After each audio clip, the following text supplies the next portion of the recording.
हरि ओम श्री गुरुभ्यो नमः। आज क्लास रे समस्त को स्वागत। पहले गला क्लास रे आमे देखिथिले जे वास्तुशास्त्र रो उत्पत्ति केमिति हेतिला तथा वास्तु पुरुषंकर उत्पत्ति केमिति हेतिला एवं जो वास्तु रत्नाकर रो भूपरिग्रह प्रकरण अछि तार विषय वस्तु कोन थिला। आज आमे वास्तुशास्त्र रो विषय को प्रवेश करिवा। चलो तार शब्द सह अध्ययन करिवा।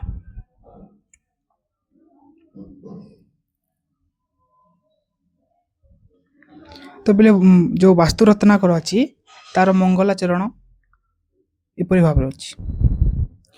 श्रीराम मिथिलाधिराज तनयाम जानम त्रैलोक्येश्वरम भक्ताभीष्ट फलप्रदम सकुरुणम नीलोत्पलांग द्वितीयम श्री विघ्नाधिप भारती कमलभू संभोदिभिः सेवितम वंदे सिद्धि समूह साधन परम विघ्नो विध्वंसनम।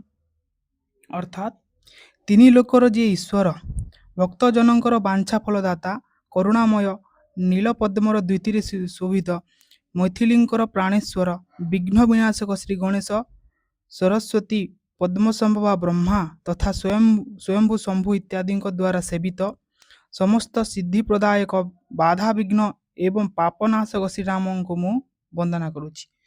क्या वंदना करुछि? प्रभु श्रीराम को। किपरि श्रीराम ना जी तीन लोकर ईश्वर भक्तजन मानकर जो बांछार फलदाता करुणामय नीलपद्मर द्युति अर्थात नीलपद्म बोली नीलवर्णर द्युति युक्त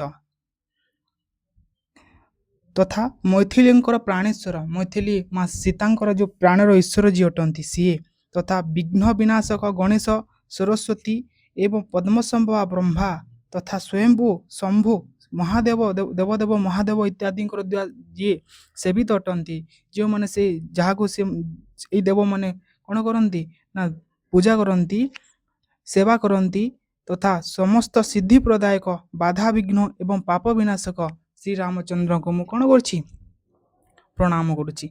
एथिरे नमस्कारात्मक मंगलाचरण करिसेंती जो वास्तु रत्नाकर कर्ता है। आम जाचे मंगलाचरण विधा अच्छी वस्तु निर्देशात्मक नमस्कारात्मक नाई कि तो से परि भाव ये सी कौन करुँच ना नमस्कारात्मक मंगलाचरण से करुँच निजर जो ग्रंथ रचना करुँच तार केमिति उत्तम भाव रे ताहा बिना बाधा विघ्न संपूर्ण हेब से प्रभु श्री रामचंद्र को मंगलाचरण कर।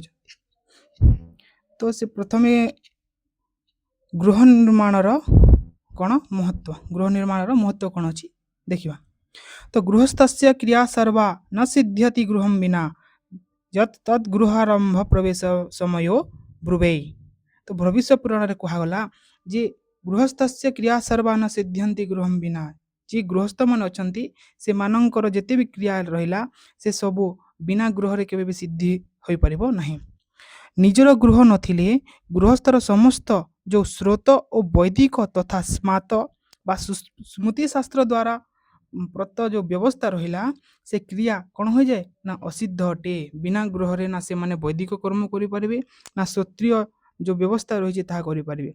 अतएव गृहर आरंभ एवं गृहर प्रवेश समय कौन संपर्क रे कहा जाउची। तो कहा कथा कहा जाउची ना गृह प्रवेश समय जो संपर्क कथा ता कहा जाउची। कौन कहगला ना आउ कौन कहा जाउची ना परगेहे कृतः सर्वः स्रोतस्मात् क्रिया शुभाः निष्फलाः स्युजतस्तासां भूमि सह फलमश्नुते। अर्थात अन्यर गृह रे आचरित समस्त क्रियार जिते भी शुभ फल मान रहिला ताहा निष्फल हो जाय थाए। यदि आमे अन्यर गृह रे जिते अन्यर घर रे रही के आमे जिते सब भी पूजा पाठ वेदादि जो वैदिक कर्म गुड़िक करवा ताहा निष्फल हो जाय थाए। कारण यार फल जहाँ भी आम करिथाउ जो कर्म जो पूजा पाठ वैदिक कर्म बा स्मात कर्म स्मृति प्रदत्त व्यवस्था जहाँ भी करिथाउ तार फल कौन हो जाए ना गृह समय को प्राप्त होता है। से जहाँ घर तुम रहुच भड़ा भाव में रहिल बा अन्य प्रकार रहुच ताहले से घर जो मालिक थिबो ताहाको तमर जो जेते भी आध्यात्मिक जो पूजा पाठर कर्मर फल ताहाको प्राप्त हो जाए। सेति पई निज घर करा जायथिबा पूजा पाठर फल ଗୃହସ୍ୱାମୀକୁ ପ୍ରାପ୍ତ ହୋଇଥାଏ, ଅର୍ଥାତ୍ ତମକୁ ପ୍ରାପ୍ତ ହେବ। ଅନ୍ୟର ଘରେ କରିଲେ ସେ ଘରର ସ୍ୱାମୀ ଯିଏ ଥିବ ତାକୁ ପ୍ରାପ୍ତ ହୋଇଯିବ। ସେଥିପାଇଁ ଗୃହର ବହୁତ ମହତ୍ତ୍ୱ ଅଛି। ଆଉ କ'ଣ ଅପିଚ ଆଉ କୁହାଗଲା କୋଟିଘ୍ନମ୍ ତୃଣଜେ ପୁଣ୍ୟମ୍ କୋଟିଘ୍ନମ୍ ତୃଣଜେ ପୁଣ୍ୟମ୍ ମୂର୍ଣ୍ମୟେ ଦଶସଙ୍ଗୁଣମ୍ ଐଷ୍ଟିକେ ଶତକୋଟିଘ୍ନମ୍ ଶୈଲେ ଅନନ୍ତମ ଫଲମ୍ ଭବେତ୍।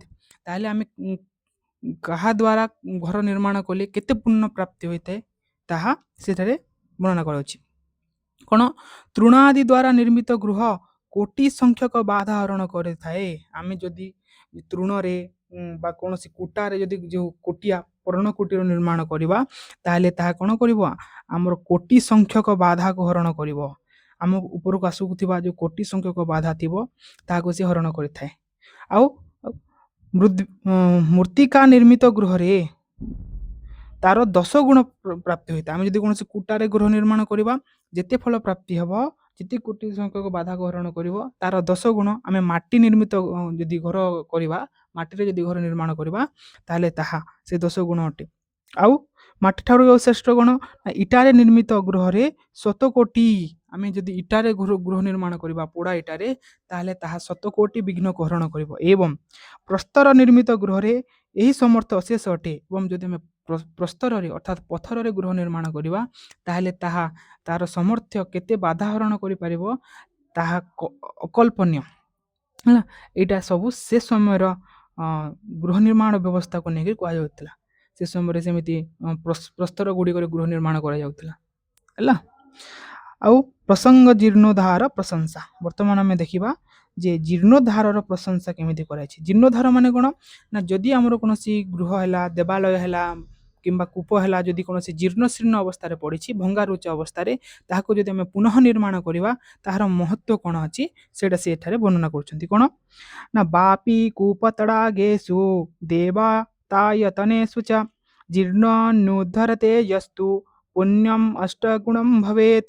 ଆମେ ଯଦି କ'ଣ କରିବା ନା ବାମ୍ଫି, କୂଅ କିମ୍ବା ପୋଖରୀ ଏବଂ ମନ୍ଦିର ତଥା ଦେବାଳୟର ଯଦି ଆମେ ଜୀର୍ଣ୍ଣୋଦ୍ଧାର ଜରାଜୀର୍ଣ୍ଣ ଯଦି ହୋଇଯାଉଥିବ, ଯଦି କୌଣସି ବାମ୍ଫି ହେଲା କିମ୍ବା କୂଅ ହେଲା କିମ୍ବା ପୋଖରୀ ହେଲା କି କୌଣସି ଦେବତାଙ୍କର ମନ୍ଦିର ହେଲା କ'ଣ ହୋଇଯାଇଥିବ, ଯଦି ଜରାଜୀର୍ଣ୍ଣ ହୋଇଯାଇଥିବ, ଭାଙ୍ଗି ରୁଚି ଯାଇଥିବ, ତାହେଲେ ସେସବୁକୁ ଯଦି କେହି ଜଣେ କ'ଣ କରିବ ପୁନରୁଦ୍ଧାର କରେ, ତାହାକୁ ଆଉ ଥରେ ନିର୍ମାଣ କରେ ହେଲା, ତେବେ ନୂତନ ଭାବରେ ସେ ସବୁର ନିର୍ମାଣ କରିବାର ପୁଣ୍ୟ ଠାରୁ ଆମେ ଯେତେବେଳେ ନୂତନ କରି ଏହାକୁ ନିର୍ମାଣ କରିବା ଅପେକ୍ଷା ତାର 8 ଗୁଣ ପୁଣ୍ୟ ପ୍ରାପ୍ତି ହୋଇଥାଏ ହେଲା। ଆମେ ଏସବୁକୁ ନୂତନ ଭାବରେ ନିର୍ମାଣ କରି ଯେତେ ପୁଣ୍ୟ ପ୍ରାପ୍ତି ହେବ ତାର 8 ଗୁଣା ପୁଣ୍ୟ ଆମେ ଯଦି ସେ ଭାଙ୍ଗି ରୁଚି ଯାଇଥିବା ପୋଖରୀ କିମ୍ବା କୂଅ କିମ୍ବା ମନ୍ଦିରକୁ ଆମେ ଯଦି ନିର୍ମାଣ କରିବା ତାର 8 ଗୁଣ ଆମକୁ ପ୍ରାପ୍ତି ହୋଇଥାଏ ବୋଲିକି ଶାସ୍ତ୍ର ପ୍ରମାଣ ମିଳୁଛି। ଆଉ କ'ଣ ନା ଗୃହ ନିର୍ମାଣର ପୂର୍ବ ବିଚାର। ତ ଆମେ ଜାଣିଲେ ଯେ ଆମେ କରିବା ଗୃହ ନିର୍ମାଣ କରିବା ପାଇଁ ଆମେ କ'ଣ ନିଜର ମନରେ ସଂକଳ୍ପ ନେଲେ ଯେ ଆମେ ଏଇ ଜାଗାରେ ଆମେ ଗୃହ ନିର୍ମାଣ କରିବା, କିନ୍ତୁ ଆମେ ଗୃହ ନିର୍ମାଣ କରିବା ପୂର୍ବରୁ କ'ଣ କ'ଣ କରିବା ଉଚିତ ତାହାର ବିଚାର ଆମେ କରିବା ପଡ଼ିବ। କ'ଣ କ'ଣ କରିବା ନା ସେ କହୁଛନ୍ତି ପୁଣି 11 ନମ୍ବର ଶ୍ଲୋକରେ କ'ଣ କୁହାଗଲା ଗ୍ରାମାଦେର ଅନୁକୂଳତ୍ୱମ୍ ଦିଶୋ ଭୂତ ଗ୍ରହସ୍ୟ ଚ ଗୃହାଧିଷ୍ଠାଦକଂ ଶୁଦ୍ଧଂ ବକ୍ଷାୟାବ୍ୟମକଂସକାନ୍ ସୁଗୁହେମ ରଚୟେତ୍ ଧୀମାନ୍ ବାସ୍ତୁଶାସ୍ତ୍ରାନୁସାରତଃ। ଅର୍ଥାତ୍ କ'ଣ ହେବ ନା ଗ୍ରାମର, ଦିଗର ଏବଂ ଭୂମି ଇତ୍ୟାଦି ପଞ୍ଚମହାଭୂତର ଯେଉଁ ଅନୁକୂଳତା ବିଚାର କରି ଆମେ ସର୍ବପ୍ରଥମେ କ'ଣ କରିବା ଗ୍ରାମର ବିଚାର କରିବା ଯେ ଆମେ କେଉଁ ଗ୍ରାମରେ ଆମ ଗୃହକୁ ନିର୍ମାଣ କରୁଛେ, ତଥା ଦିଗର ବିଚାର କରିବା ଯେ କେଉଁ ଦିଗରେ ଆମେ ଗୃହ ନିର୍ମାଣ କରିବା, ଏବଂ ଭୂମି ଇତ୍ୟାଦି ଆଉ ଯେଉଁ ସ୍ଥାନରେ ଯେଉଁ ପ୍ଲଟରେ ଆମେ ଗୃହ ନିର୍ମାଣ କରିବାର କଥା ତାହାର ଭୂମିର ମଧ୍ୟ ଆମକୁ କ'ଣ କରିବା କଥା ବିଚାର କରିବା କଥା ଯେ ଭୂମି କେମିତି ଅଛି। ତା ସହିତ ପଞ୍ଚଭୂତର ଅନୁକୂଳତା ବିଚାର କରି, ପଞ୍ଚଭୂତ ମାନେ କ'ଣ ନା ସେ ପୃଥିବୀ, ଜଳ, ଅଗ୍ନି, ଆକାଶ, ବାୟୁ ନା ଏଇଟା ହେଉଛି ପଞ୍ଚମହାଭୂତ। ତ ଆମେ ଯେଉଁ ସ୍ଥାନରେ ଆମେ ଗୃହ ନିର୍ମାଣ କରିବା ପାଇଁ ଯିବା ତ ସେ ସ୍ଥାନରେ ଜଳର ବ୍ୟବସ୍ଥା କେମିତି ଅଛି, ବାୟୁର ପ୍ରବାହ କେମିତି ହେଉଛି ଆଉ ଭୂମି କେମିତି ଅଛି ଏସବୁର ବିଚାର ଆମକୁ କରିବା କଥା। ତାହା କରିସାରିଲା ପରେ କ'ଣ କରିବା ଆମେ ପିଣ୍ଡ ଆୟ, କାହାର ଆୟ ନା ସେଇ ଯେଉଁ ଭୂମିର ଅଛି ତାର ଆୟ କ'ଣ ସେଇଟା, ତା ସହିତ ବାର ଆଉ ନକ୍ଷତ୍ର ଆଦି କେଉଁ ବାରରେ ଆମେ ଗୃହ ନିର୍ମାଣ କରିବା ଆରମ୍ଭ କରିବା, ତାପରେ କେଉଁ ନକ୍ଷତ୍ରରେ ଆମେ ସେ ଗୃହ ନିର୍ମାଣ ଆରମ୍ଭ କରିବା ଶୁଭ ଦେବା ତାହାର ବିଚାର କରିବା ଉଚିତ। ଏବଂ ବାସ୍ତୁଶାସ୍ତ୍ର ଅନୁସାରେ ଗୃହ ନିର୍ମାଣ କରିବା ଉଚିତ। ବାସ୍ତୁଶାସ୍ତ୍ର ଯେମିତି ବିଧି ଦେଇଛି ସେଇ ବିଧି ଅନୁସାରେ ଆମକୁ ଗୃହ ନିର୍ମାଣ କରିବାର ଅଛି ହେଲା। କୋଉ ଦିଗରେ କୋଉଟା ରହିବ, କୋଉ ଦିଗରେ କୋଉ ଘର ରହିବ, କୋଉ ରୁମ୍ ରହିବ, ବ୍ରହ୍ମସ୍ଥାନରେ କ'ଣ ରହିବ, ଯେମିତି ଅଗ୍ନି କୋଣରେ ରୋଷେଇ ଘର ରହିବା କଥା, ଐଶାନ୍ୟ କୋଣରେ ଆମର ପୂଜା ଘର ରହିବ, ବ୍ରହ୍ମସ୍ଥାନ ଖୋଲା ରହିବ। ଏପରି ଭାବରେ ଆମ ଶୌଚାଳୟ କୋଉଠି ନିର୍ମାଣ କରିବା, ଜଳାଶୟ କୋଉଠି ନିର୍ମାଣ କରିବା, ଏସବୁ ବିଧି ବାସ୍ତୁଶାସ୍ତ୍ର ଅନୁସାରେ ଆମକୁ ନିର୍ମାଣ କରିବା ଅଛି। ତା ସହିତ ଆଉ କ'ଣ କୁହାଗଲା ନା ଆଦୌ ଭୂମି ପରୀକ୍ଷଣମ୍ ଶୁଭଦିନେ ପଶ୍ଚାତ୍ ବାସ୍ତୁର୍ଚ୍ଚନମ୍ ଭୂମିଃ ଶୋଧନକମ୍ ତତୋପି ବିଧିବତ୍ ପାଷାଣତୋୟନ୍ତକମ୍ ପଶ୍ଚାତ୍ ଭୀଷ୍ମସୁରାଲୟାଦି ରଚନାर्थं ପାଦସଂସ୍ଥାପनं କାର୍ଯ୍ୟम् ଇଗ୍ନିଶଶାଙ୍କଶକୁନବଳୈଃ ଶ୍ରେଷ୍ଠୈ ଦିନେ ଧୀମତା। 12 ନମ୍ବର ଶ୍ଲୋକରେ ସେ କହୁଛନ୍ତି ବାସ୍ତୁ ରାଜବଲ୍ଲଭରେ ଏହି ଶ୍ଲୋକର ଉଲ୍ଲେଖ ମିଳେ 11 ଆଉ 14 ନମ୍ବର ଶ୍ଲୋକରେ। ଏଟାକୁ ଆଣିକି ସେ ଏଠାରେ ଉପସ୍ଥାପନ କରୁଛନ୍ତି କ'ଣ ଆଉ କ'ଣ କରିବା କଥା ବାସ୍ତୁ ରାଜବଲ୍ଲଭ ଅନୁସାରେ ମତରେ ନା ପ୍ରଥମେ ଏକ ଶୁଭ ଦିନରେ ସର୍ବପ୍ରଥମେ ଆମକୁ ଭୂମି ପରୀକ୍ଷା କରିବାର ଅଛି। ଆମେ ଯେ ଭୂମି ଯେଉଁ ଘରରେ ଆମେ ନିର୍ମାଣ କରିବା ସେ ଭୂମି କେମିତି ଅଛି ତାର ପରୀକ୍ଷା କରିବା। ତାପରେ କ'ଣ କରିବା ନା ବାସ୍ତୁ ପୂଜନ ପୂର୍ବକମ୍, ତାପରେ ଯେଉଁ ବାସ୍ତୁ ପୁରୁଷ ଅଛନ୍ତି ସେ ବାସ୍ତୁ ପୁରୁଷଙ୍କର ଆମେ ପୂଜନ କରିବା।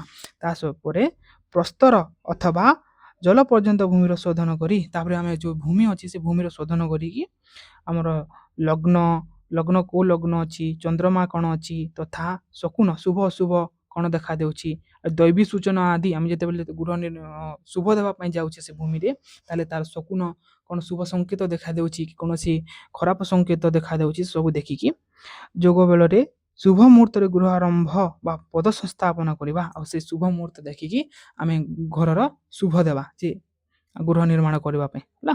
ଏପରି କାର୍ଯ୍ୟ ବୁଦ୍ଧିମାନ ବ୍ୟକ୍ତିମାନେ ହିଁ କରିଥାନ୍ତି ବୋଲି ସେ କହୁଛନ୍ତି। ବାସ୍ତୁ ରାଜବଲ୍ଲଭ ହିସାବରେ ହଉ କିମ୍ବା ପୂର୍ବ ଶ୍ଲୋକ ହିସାବରେ ହଉ ଆମେ ଗୃହ ନିର୍ମାଣ କରିବା ପୂର୍ବରୁ ଏସବୁ ବିଚାର କରିବାକୁ ପଡ଼ିବ। କ'ଣ ଅଛି ଦେଖିବା ଭୂମିର ଆୟ ନିର୍ଣ୍ଣୟ। ଯେଉଁ ଆୟ ବ୍ୟୟ କଥା କୁହାଗଲା ସେଇଟା କାହାର ନିର୍ଣ୍ଣୟ କରାଯିବ ଭୂମିର। କେମିତି ନିର୍ଣ୍ଣୟ କରାଯିବ ସେଇଟା ଦେଖ ତାର ପ୍ରୋସେସ୍ ଅଛି। ତ ଭୂମିର ଆୟ ବ୍ୟୟ ନିର୍ଣ୍ଣୟ, ଆମେ ଭୂମିର ଯେଉଁ ଆୟ ବ୍ୟୟ ଅଛି ତାହାକୁ ଆମେ କେମିତି ନିର୍ଣ୍ଣୟ କରିବା ଦେଖ ଗୃହର ପିଣ୍ଡ ଆଚ୍ଛା ଯେଉଁ ଆମେ ଯେଉଁ ଗୃହ ନିର୍ମାଣ କରିବା ପାଇଁ ଯେଉଁ ପ୍ଲଟ୍କୁ ଆମେ ବାଛିଛେ ସେ ପ୍ଲଟ୍ର ଦୈର୍ଘ୍ୟ ଓ ପ୍ରସ୍ଥକୁ ଯେମିତି ଧନ୍ୟ ଏଇଟା ରହିଲା ଗୋଟେ ପ୍ଲଟ୍ ହେଲା।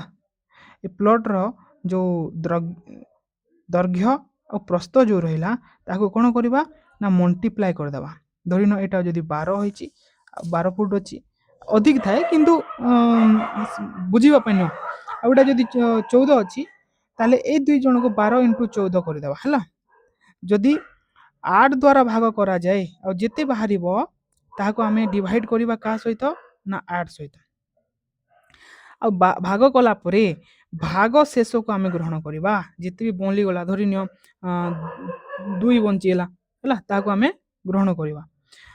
ଯଦି 1 ରହେ ତେବେ ଗରୁଡ଼ ଗର୍ଭ, ଯଦି ତାର ଭାଗ ଶେଷ ଭାଗ ଫଳ ନୁହେଁ ଭାଗ ଶେଷ ଯଦି 1 ରହିବ ତାହାକୁ ଗରୁଡ଼ ଗର୍ଭ କୁହାଯାଏ।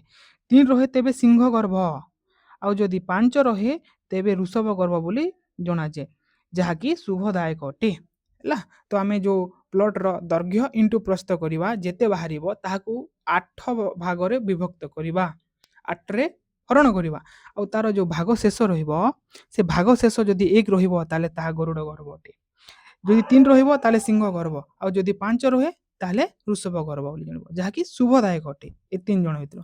ଅତଏବ ଯଦି ଗୃହ ନିର୍ମାଣ ସ୍ଥାନ ତାହା ହୋଇନଥାଏ ଯଦି କ'ଣ ନା 1, 3 କିମ୍ବା 5 ଏ 3 ଭାଗ ଶେଷ ଯଦି 3 ଭିତରୁ ଅଲଗା କିଛି ବାହାରୁଛି ତାହେଲେ ଆମେ କ'ଣ କରିବା ତେବେ ନିର୍ମାଣ ଚିନ୍ତା କରିବାର କୌଣସି ଆବଶ୍ୟକତା ନାହିଁ ହେଲା।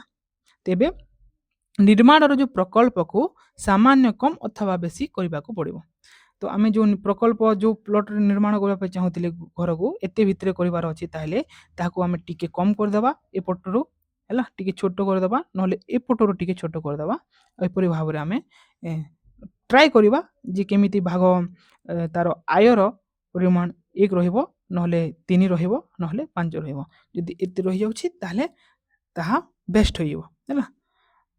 ସେହି ହିସାବରେ ଆମେ ନିର୍ଣ୍ଣୟ କରିବା ଯେ ଏତେ ରେଞ୍ଜ ଭିତରେ ଏତେ ଏରିଆ ଭିତରେ ଆମର ଘର ନିର୍ମାଣ କରିବା।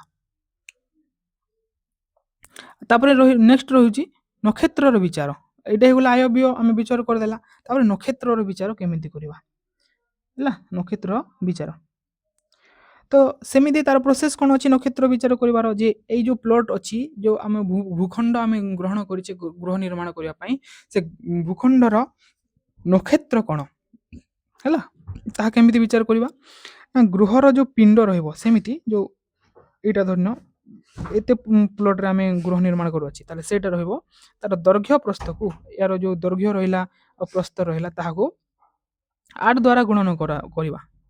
ପୁଣି ସେ ପ୍ରୋସେସ 8 ଦ୍ୱାରା ଗୁଣନ କରି କ'ଣ କରିବା ନା 27 ଯୋଉ 27 ଦ୍ୱାରା ତାହାକୁ ଭାଗ କରିଦେବା।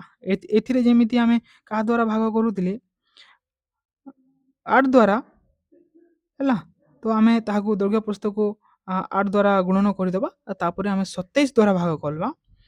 ଭାଗ କଲେ କ'ଣ ହେବ ନା ଭାଗ ଶେଷ ସଂଖ୍ୟା, ତାର ଯେତେ ଭାଗ ଶେଷ ରହିବ ହେଲା, ଭାଗ ଶେଷ ସଂଖ୍ୟା ଅନୁସାରେ ଗୃହର ନକ୍ଷତ୍ର ସଂଖ୍ୟାରୁ ନିର୍ଣ୍ଣୟ କରାଯାଇଥାଏ ହେଲା। ତ ଭାଗ ଶେଷ ଯେତେ ରହିବ ସେଇ ହିସାବରେ ସେଇ ପ୍ଲଟର କ'ଣ ହୋଇଥିବ ନକ୍ଷତ୍ର ବିଚାର କରାଯିବ। ଯଦି 1 ରହିବ ତାହେଲେ ତାର ନକ୍ଷତ୍ର ଅଶ୍ୱିନୀ ହେବ, 2 ରହିଲେ ଭରିଣୀ ହେବ ହେଲା। ଯଥା 18 ଭାଗ ଶେଷ ରହିଲେ ଜ୍ୟେଷ୍ଠା ନକ୍ଷତ୍ର ଜଣାଯାଏ। ଯଦି ଏହାର ଭାଗ ଶେଷ 18 ରହିଲା ତାହେଲେ ଜ୍ୟେଷ୍ଠା ନକ୍ଷତ୍ର କ'ଣ 18 ନମ୍ବରରେ ଜ୍ୟେଷ୍ଠ ନକ୍ଷତ୍ର ଅଛି, ଏଇଟା ଦେଖିଦିଅ ହେଲା, ଜ୍ୟେଷ୍ଠ ନକ୍ଷତ୍ର ତମ ସାମ୍ନାରେ ସବୁ କିଛି। ତ ସେମିତି ଆମ ଟୋଟାଲ ଜ୍ୟୋତିଷ ଶାସ୍ତ୍ର ହିସାବରେ କେତୋଟି ନକ୍ଷତ୍ର ଅଛି ନା 27ଟି ନକ୍ଷତ୍ର ଅଛି। ଯେମିତି ପ୍ରଥମ 1 ରହିଲା ବୋଲେ ଅଶ୍ୱିନୀ ନକ୍ଷତ୍ର, 2 ରହିଲେ ଭରିଣୀ ନକ୍ଷତ୍ର, 3 ଯଦି ତାର ଭାଗ ଶେଷ ରହିବ ତାହେଲେ କୃତିକା ନକ୍ଷତ୍ର ରହିବ, ଯଦି 12 ରହିବ ବୋଲେ ଉତ୍ତର ଫାଲ୍ଗୁନୀ, ଯେମିତି 18 ରହିଲେ ଜ୍ୟେଷ୍ଠା ନକ୍ଷତ୍ର ରହିବ, 24 ରହିଲେ ଶତଭିଷା ନକ୍ଷତ୍ର ରହିବ, ଯଦି 22 ରହୁଛି ତାହେଲେ ଶ୍ରବଣ ନକ୍ଷତ୍ର, ଆଉ 16 ରହିଲେ ବିଶାଖା ନକ୍ଷତ୍ର। ସେମିତି ଯେତେ ଭାଗ ଶେଷ ରହିବ, ଧରିନିଅ 11 ରହିଲା ଭାଗ ଶେଷ, ତାହେଲେ ପୂର୍ବ ଫାଲ୍ଗୁନା ନକ୍ଷତ୍ର କାହାର ନା ସେ ପ୍ଲଟର। ଯଦି 3 ରହୁଛି ତାହେଲେ କୃତିକା ନକ୍ଷତ୍ର ସେ ପ୍ଲଟର, ଯଦି 9 ରହିବ ଅଶ୍ଳେଷା ନକ୍ଷତ୍ର ରହିବ ସେ ପ୍ଲଟର। ଏମିତି 27ଟି ନକ୍ଷତ୍ର ଅଛି।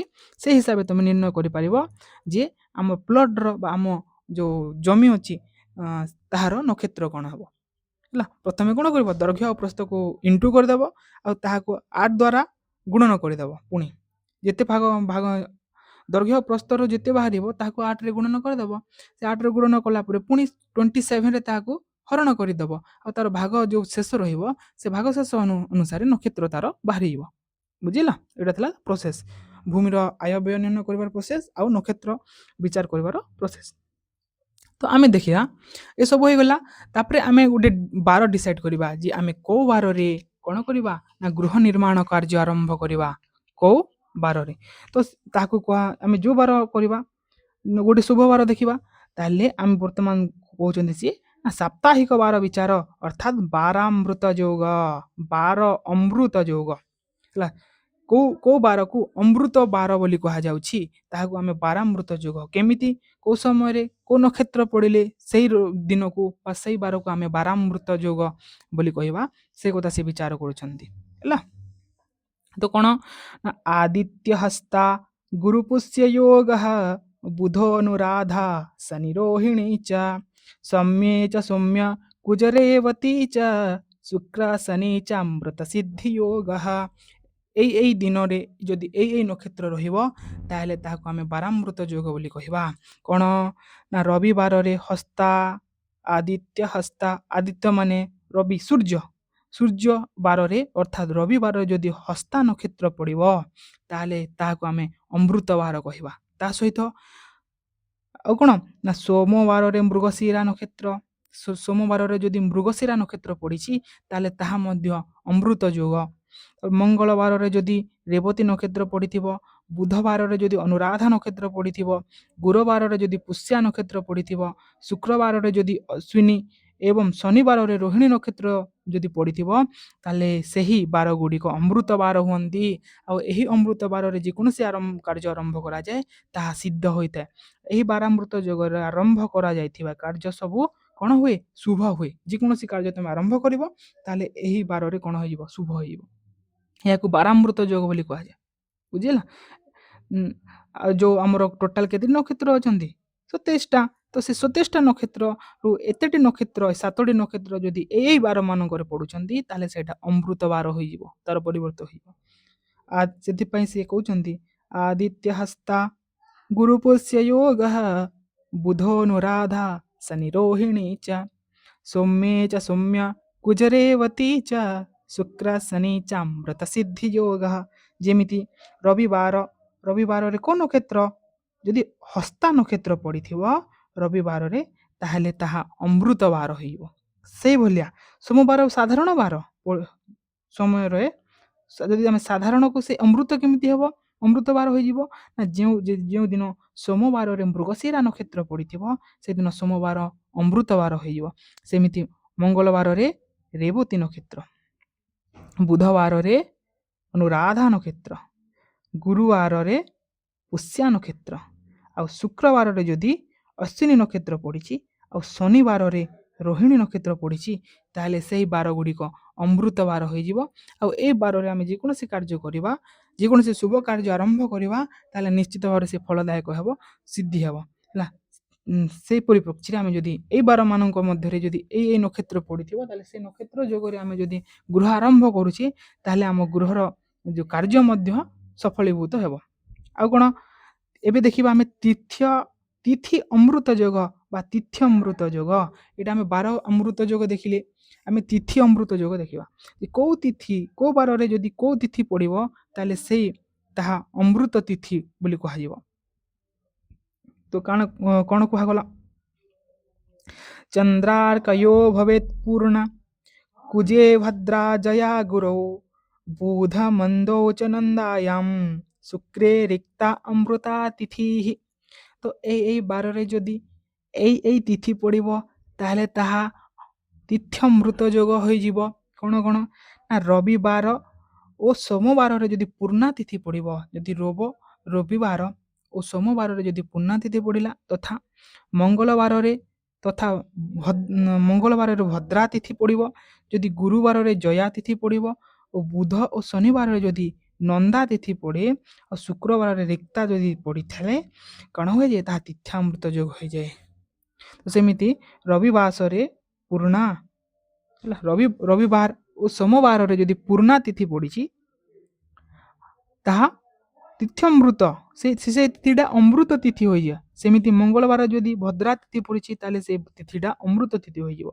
ଗୁରୁବାରରେ ଯଦି ଜୟା ତିଥି ପଡ଼ିଛି, ଶନିବାରରେ ଯଦି ନନ୍ଦା ତିଥି ପଡ଼ିଛି ଆଉ ଶୁକ୍ରବାରରେ ଯଦି ରିକ୍ତା ତିଥି ପଡ଼ିଛି ତାହେଲେ ସେଇ ତିଥି ଗୁଡ଼ିକ ଅମୃତ ତିଥିରେ ପରିବର୍ତ୍ତିତ ହୋଇଯାଆନ୍ତି, ଯାହାକୁ କି ତିଥ୍ୟମୃତ ଯୋଗ ବୋଲି କୁହାଯାଏ।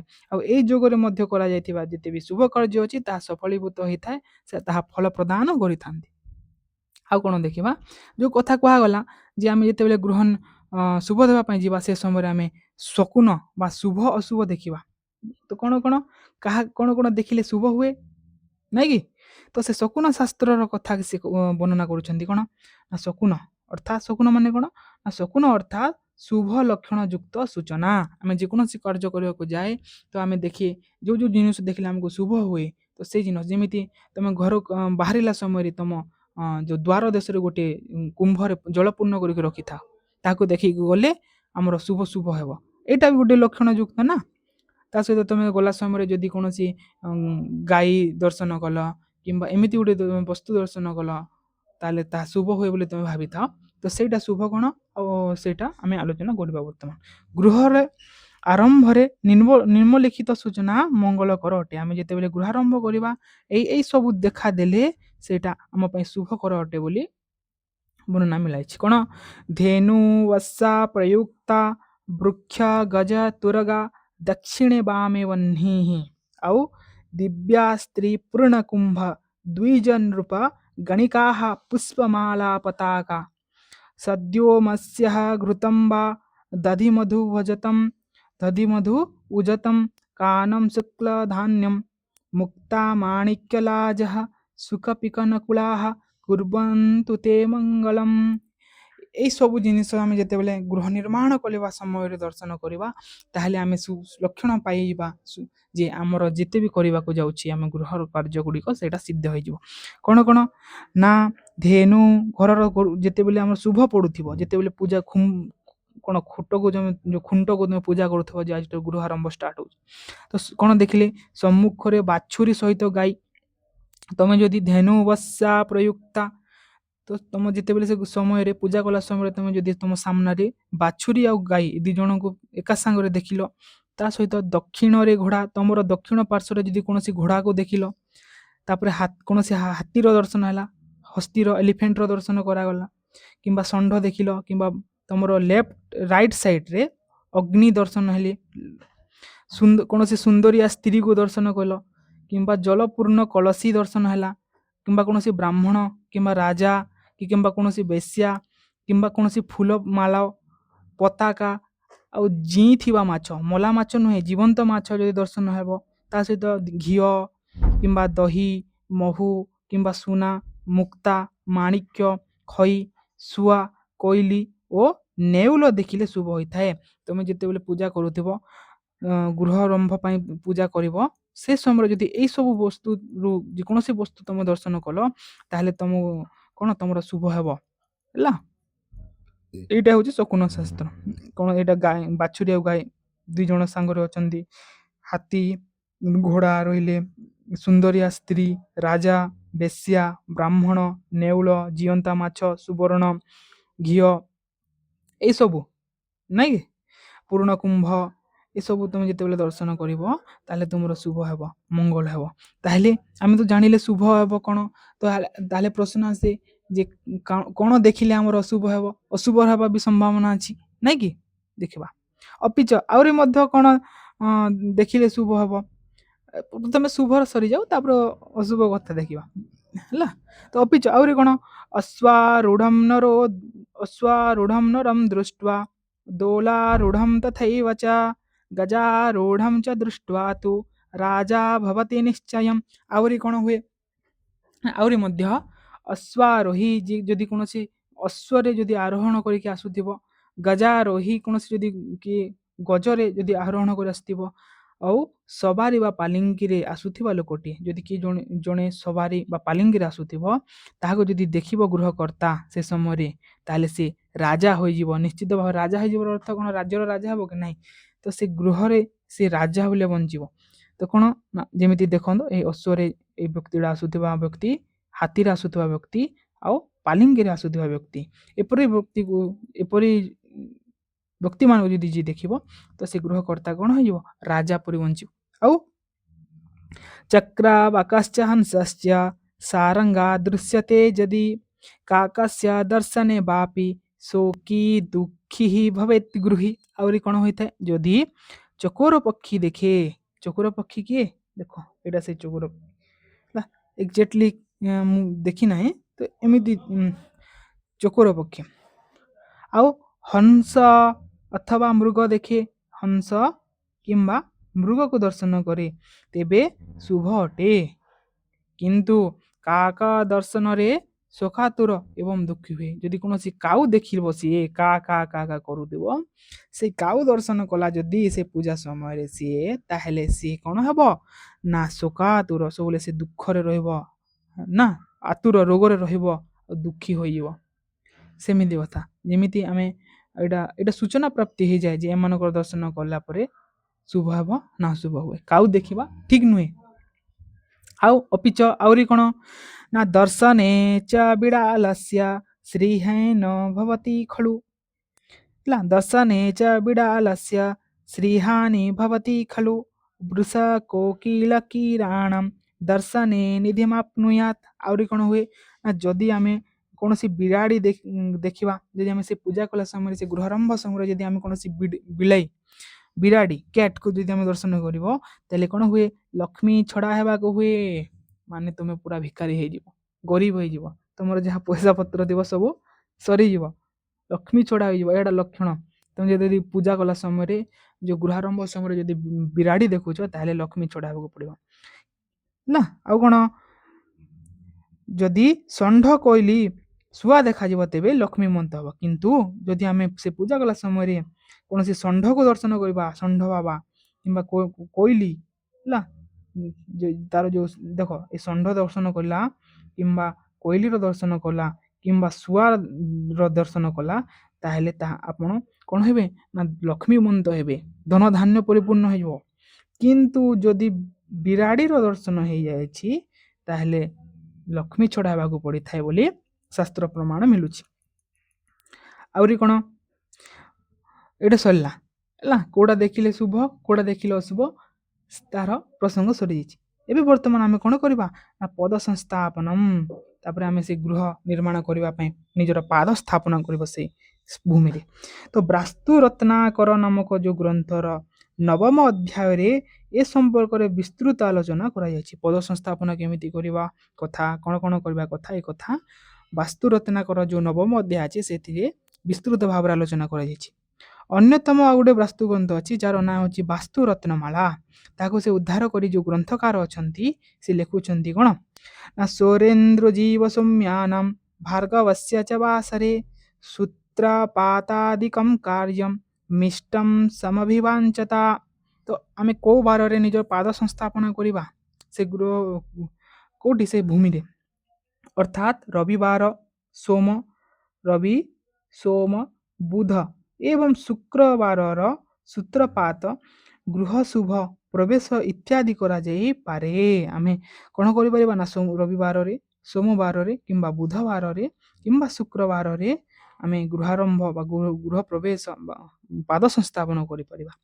କିନ୍ତୁ ଅନ୍ୟ କୌଣସି ଗୋଟେ ଅନ୍ୟ ଗ୍ରନ୍ଥରେ ଲେଖା ହେଇଛି, ଗ୍ରନ୍ଥାନ୍ତରରେ ଲେଖା ହେଇଛି କ'ଣ ନା ଆଦିତ୍ୟ ଭୌମ ବର୍ଜନ୍ତୁ ସର୍ବେ ବାରା ଶୁଭାବହ, ଅର୍ଥାତ୍ ରବିବାର ଏବଂ ମଙ୍ଗଳବାରକୁ ବାଦ ଦେଲେ ଛାଡ଼ି ଅନ୍ୟ ସମସ୍ତ ବାରରେ ଗୃହର ଶୁଭ କାର୍ଯ୍ୟ ନିମନ୍ତେ ଅନୁକୂଳ ଅଟେ ହେଲା। ଗୋଟିଏ ଶାସ୍ତ୍ର ଆଉ ଗୋଟିଏ ଶାସ୍ତ୍ର ଅଲଗା ଅଲଗା କଥା କହୁଛନ୍ତି। ତ ଗୋଟେ ଶାସ୍ତ୍ର କହିଲା ଯେ ସୌରେନ୍ଦ୍ର ଜୀବ ସୌମ୍ୟାନାମ ଭାର୍ଗବସ୍ୟ ଚ ଭାସରେ ସୂତ୍ରପାତାଦିକଂ କାର୍ଯ୍ୟମ୍ ଇଷ୍ଟଂ ସମାବିବାଞ୍ଚତଃ, ଅର୍ଥାତ୍ ରବିବାର ହେଲା, ସୋମବାର, ବୁଧବାର, ଶୁକ୍ରବାର ଏ ବାରମାନଙ୍କରେ ଆମେ ଗୃହ ପ୍ରବେଶ କରିପାରିବା, ଭୂମି ପରେ ଆମ ପାଦ ସଂସ୍ଥାପନ କରିପାରିବା ହେଲା। କିନ୍ତୁ ଆଉ ଗୋଟେ ଗ୍ରନ୍ଥ ବା ଅନ୍ୟ ଗ୍ରନ୍ଥରେ ଲେଖା ହେଇଛି କ'ଣ ନା ଆଦିତ୍ୟ ଭୌମ ବର୍ଜନ୍ତୁ ସର୍ବେ ବାରା ଶୁଭାବହ, ଅର୍ଥାତ୍ ରବିବାର ଆଉ ମଙ୍ଗଳବାରକୁ ଛାଡ଼ି ଦେଇକିରି ଅନ୍ୟ ସମସ୍ତ ବାରରେ ଆମେ ପାଦ ସଂସ୍ଥାପନ କରିପାରିବା ବୋଲି କୁହାଯାଇଛି। ଆଉ କ'ଣ କୁହାଗଲା ନା କୃତ୍ୟମ୍ ବେଶ୍ମ ଭବମ୍ ଦୈବମ୍ ବିହିତମ୍ ରାତ୍ରି ପ୍ରବେଶତ୍ କ୍ୱଚିତ୍ ହେଲା। ତ ଗୃହ ସମ୍ବନ୍ଧୀୟ ସକଳ ଶୁଭ କର୍ମ ଦିବସରେ କରିବା ଉଚିତ। ଆମେ ଗୃହ ସହିତ ଯଦି ବି ସମ୍ବନ୍ଧୀୟ କାର୍ଯ୍ୟ ଗୁଡ଼ାକ ଅଛି ଆମେ ଦିନ ବେଳେ କରିଦେବା କଥା। କିନ୍ତୁ କେତେକଙ୍କ ମତରେ କେତେ ଜଣ କୁହନ୍ତି ଯେ ଗୃହ ପ୍ରବେଶ କାର୍ଯ୍ୟଟି ରାତ୍ରିରେ ହେଲେ ମଧ୍ୟ ଚଳିବ। ଆମେ ବି ଦେଖୁ ଯେ ଯେତେ ବି ଶୁଭ କର୍ମ ଥାଏ, ପୂଜା ପାଠ ଆଦି ଯଜ୍ଞ ଆଦି କର୍ମ ସେଇଟା ଦିନ ବେଳେ ହିଁ କରାଯାଏ। କିନ୍ତୁ କେତେକ କୁହନ୍ତି ଯେ ସବୁ କିଛି ତ ଦିନ ବେଳେ କରିବା କଥା, କିନ୍ତୁ ଗୃହ ପ୍ରବେଶଟା ଆମେ ରାତି ବେଳେ କଲେ ମଧ୍ୟ ଚଳିବ, କିଛି ଅସୁବିଧା ନାହିଁ ବୋଲି ସେମାନେ କୁହନ୍ତି ହେଲା। ତ ଶାସ୍ତ୍ର ପ୍ରମାଣ ଯେ ଯେତେ ବି ଶୁଭ କର୍ମ ଗୁଡ଼ିକ ସବୁ ଦିନ ବେଳା ହିଁ କରିବା କଥା। କିନ୍ତୁ ବର୍ତ୍ତମାନ ସବୁ କର୍ମ ଯେଉଁ ମୁଖ୍ୟ କର୍ମ ଆଉ ଗୋଟେ ଅଛି ବିବାହ କର୍ମ, ସେଇଟା ରାତି ବେଳେ ଲୋକମାନେ କରୁଛନ୍ତି ହେଲା, ଯେଉଁଟାକି ଆପଣ ଭାବନ୍ତୁ କ'ଣ ହେବ।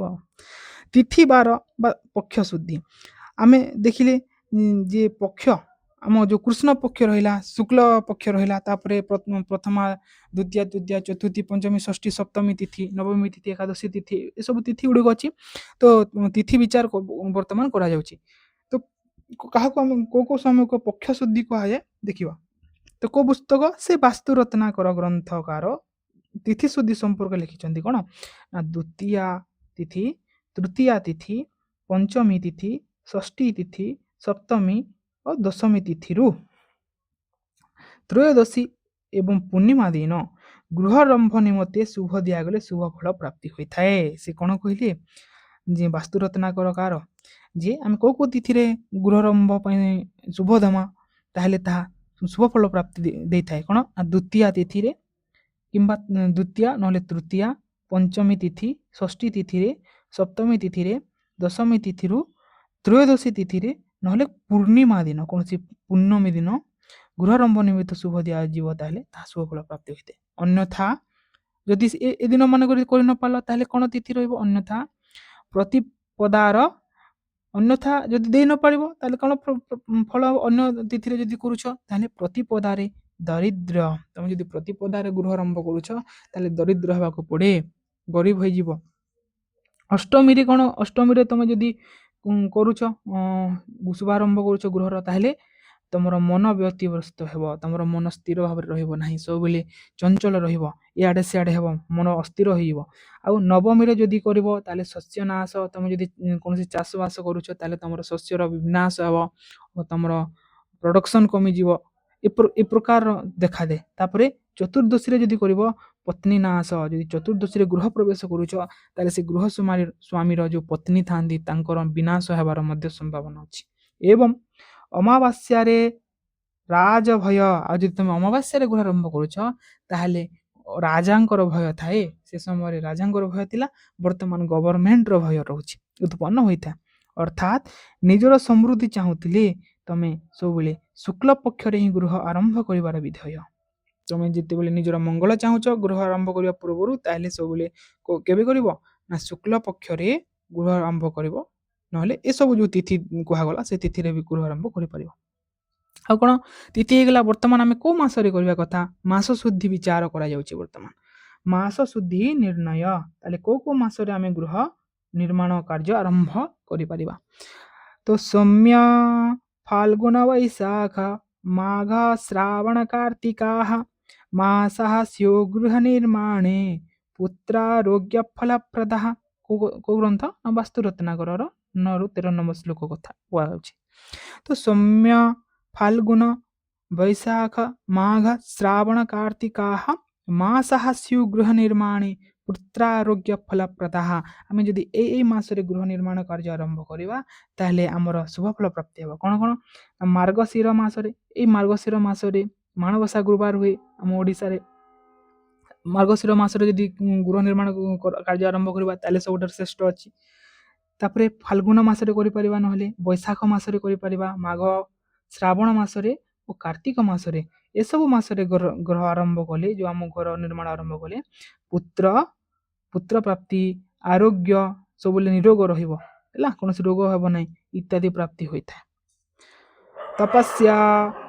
ତପସ୍ୟାର ଅର୍ଥ ହେଉଛି ଫାଲ୍ଗୁନ ମାସ, ମାଘ, ବୈଶାଖ, ଶ୍ରାବଣ, ଅଶ୍ୱିନ ଏବଂ କାର୍ତ୍ତିକ, ଏହିସବୁ ମାସରେ ଗୃହାରମ୍ଭ କଲେ କ'ଣ ହୁଏ ନା ପୁତ୍ର ପୌତ୍ର ଧନ ଇତ୍ୟାଦି ବୃଦ୍ଧି ହୋଇଥାଏ ବୋଲି ବାସ୍ତୁ ରତ୍ନାକରରେ ବର୍ଣ୍ଣନା କରାଯାଇଛି ହେଲା। ତ ତା ସହିତ ତପସ୍ୟା ଅର୍ଥାତ୍ ଫାଲ୍ଗୁନ ମାସ, ମାଘ ମାସ, ବୈଶାଖ ମାସ, ଶ୍ରାବଣ ମାସ, ଅଶ୍ୱିନ ଏବଂ କାର୍ତ୍ତିକ, ଏହିସବୁ ମାସରେ ଗୃହାରମ୍ଭ କଲେ କ'ଣ ପ୍ରାପ୍ତି ହେବ ନା ପୁତ୍ର ପୌତ୍ର ଧନ ଇତ୍ୟାଦି ବୃଦ୍ଧି ହୋଇଥାଏ। ଆଉ କ'ଣ କୁହାଗଲା ନା ଆଷାଢ଼ ମାସ, ଚୈତ୍ର ମାସ, ଅଶ୍ୱିନ, କାର୍ତ୍ତିକ, ମାଘ, ଜ୍ୟେଷ୍ଠ ଏବଂ ଭାଦ୍ରବ, ଏସବୁ ମାସରେ ଗୃହାରମ୍ଭ ଅନୁଚିତ ବୋଲି ଯୋଗେଶ୍ୱରାଚାର୍ଯ୍ୟଙ୍କର ମତ। ବାସ୍ତୁ ରତ୍ନମାଳା ଯେଉଁ ବହି ରହିଲା, ସେ ରତ୍ନମାଳା ବହିରେ ସେ ଯୋଗେଶ୍ୱରାଚାର୍ଯ୍ୟ ବୋଲି ଜଣେ ଆଚାର୍ଯ୍ୟ ଅଛନ୍ତି, ସେ ମତ ଦେଇଛନ୍ତି ଯେ ଆମେ ଯଦି ଏଇ ଦିନରେ ଆମେ ଯଦି ଗୃହ ନିର୍ମାଣ କାର୍ଯ୍ୟ ଆରମ୍ଭ କରୁଛେ ଏଇ ମାସରେ, ତାହେଲେ ସେଇଟା ଠିକ୍ ନୁହେଁ, ଅନୁଚିତ ଅଟେ ହେଲା, ଡେଞ୍ଜର। କୋଉ ମାସ, ଆଷାଢ଼ ମାସରେ, ଶ୍ରାବଣରେ ତ କରିପାରିବା କିନ୍ତୁ ଆଷାଢ଼ରେ କରିପାରିବା ନାହିଁ। ତା ସହିତ ଚୈତ୍ର ମାସରେ, ଚୈତ ଯାହା କୁହାଯାଉଛି ସେଇ ମାସ, ଅଶ୍ୱିନ ମାସରେ ହେଲା, ଏଇଠି ଇଏ କାର୍ତ୍ତିକ ଅଛି, ସେ ଶୁଭ ବୋଲି କହୁଛନ୍ତି, ଏଇଠି ଯୋଗେଶ୍ୱର କାର୍ତ୍ତିକ ମାସରେ କରିବା କଥା ନୁହେଁ ବୋଲି ପୁଣି କହୁଛନ୍ତି। ତ ମାଘ ମାସରେ କରିବା କଥା ଠିକ୍ ନୁହେଁ, ଜ୍ୟେଷ୍ଠ ମାସରେ ଆଉ ଭାଦ୍ରବ, ଏଇସବୁ ମାସରେ ଗୁହାରମ୍ଭ କରିବାଟା ଉଚିତ ନୁହେଁ ହେଲା। ତ ଆମେ ଏ ମାସ ଦେଖିବା କେଉଁ ମାସରେ କରିବା ଠିକ୍ କଥା, କେଉଁ ମାସରେ କରିବା ଉଚିତ ନୁହେଁ, ସେଇଟା ଭାବିକି ଆମେ ଗୃହ ନିର୍ମାଣ କାର୍ଯ୍ୟଟା ଆରମ୍ଭ କରିବା ଯଦି, ତାହେଲେ ତାହା ସୁଫଳ ଆମକୁ ପ୍ରାପ୍ତ କରିବ।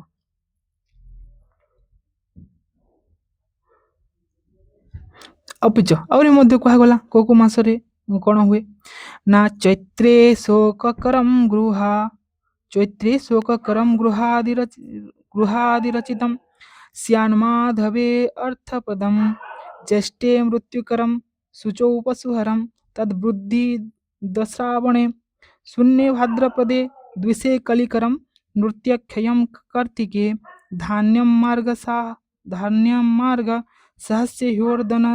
सहस्योर्दनहन भीमार्घे क्रियं फाल्गुने। ବାସ୍ତୁ ରାଜବଲ୍ଲଭ ବୋଲି ଯେଉଁ ପୁସ୍ତକ ଅଛି ସେ ପୁସ୍ତକରେ କୁହାଯାଉଛି କ'ଣ ଯେ ନିମ୍ନଲିଖିତ ଚନ୍ଦ୍ର ମାସରେ ଗୃହାରମ୍ଭ ଫଳପ୍ରଦ। କ'ଣ ନା ଚୈତ୍ରରେ ଶୋକ କର, ତାର ଫଳାଫଳ କ'ଣ ରହୁଛି, କୋଉ ମାସରେ କ'ଣ ହେଲେ ନା ଚୈତ୍ର ଶୋକ କର। ଆମେ ଯଦି ଚୈତ୍ର ମାସରେ ଆମେ ଗୃହ ନିର୍ମାଣ କରିବା ତାହେଲେ ଆମକୁ କ'ଣ ପ୍ରାପ୍ତି ହେବ, ଶୋକ ଅର୍ଥାତ୍ ଦୁଃଖ ପ୍ରାପ୍ତି ହୋଇଥାଏ। ତା ସହିତ ବୈଶାଖରେ ଯଦି ଗୃହ ନିର୍ମାଣ କରାଯାଏ ତାହେଲେ ଧନ ପ୍ରାପ୍ତି ହୁଏ। ଜ୍ୟେଷ୍ଠେ ମରଣମ୍, ଆମେ ଯଦି ଜ୍ୟେଷ୍ଠରେ ଯଦି ଗୃହ ନିର୍ମାଣ କରିବା ତାହେଲେ ଆମର ମୃତ୍ୟୁ ହେବାର ସମ୍ଭାବନା ଅଛି, ଗୃହରେ ବାସ କରୁଥିବା ବ୍ୟକ୍ତି କିମ୍ବା ଗୃହ ସ୍ୱାମୀର। ତା ସହିତ ଆଷାଢ଼ରେ କ'ଣ ହୁଏ? ଆଷାଢ଼ରେ ପଶୁହାନି, ତମର ଯଦି କୌଣସି ପଶୁ ପକ୍ଷୀଙ୍କୁ ତମେ ରଖୁଛ ତାହେଲେ ତାଙ୍କର ମୃତ୍ୟୁ ହେବାର ବି ଅଛି। ଶ୍ରାବଣରେ ପଶୁ ବୃଦ୍ଧି ହେବ, ଯଦି ଶ୍ରାବଣ ମାସରେ ଆମେ ଗୃହ ନିର୍ମାଣ କରିବା ତାହେଲେ ଆମର ପଶୁମାନଙ୍କର ବୃଦ୍ଧି ହେବ, ଗାଈ ଇତ୍ୟାଦିର। ଭାଦ୍ରରେ ସର୍ବଶୂନ୍ୟ ଦରିଦ୍ରତା, ଭାଦ୍ରବ ମାସରେ ଯଦି ଗୃହ ନିର୍ମାଣ ଆରମ୍ଭ କରାଯାଏ ତାହେଲେ ଦରିଦ୍ରତା ପ୍ରାପ୍ତି ହୋଇଥାଏ, ସର୍ବଶୂନ୍ୟ ଦରିଦ୍ରତା, ପୁରା ଭିକାରୀ ହେଇଯିବ। ଅଶ୍ୱିନରେ କ'ଣ ହେବ? କଳହ, ତ ଅଶ୍ୱିନରେ ଯଦି ଗୃହ ଆରମ୍ଭ କରାଯାଇଥାଏ ତାହେଲେ ସବୁ ଗୃହରେ ସବୁବେଳେ କଳହ ଲାଗି ରହିବ। କାର୍ତ୍ତିକରେ ତମର ଭୃତ୍ୟର ନାଶ ହୋଇଯିବ। ମାର୍ଗଶିରରେ ଧାନ୍ୟ ବୃଦ୍ଧି ହେବ। ପୋଷ୍ୟରେ ମଧ୍ୟ ଧାନ୍ୟ ବୃଦ୍ଧି ହେବ। ମାଘରେ ଅଗ୍ନିଭୟ ଅଛି, ମାଘ ମାସରେ ଯଦି ଆମେ ଗୃହ ନିର୍ମାଣ କରିବା ଆମ ଗୃହକୁ ଅଗ୍ନିଭୟ ରହିବ।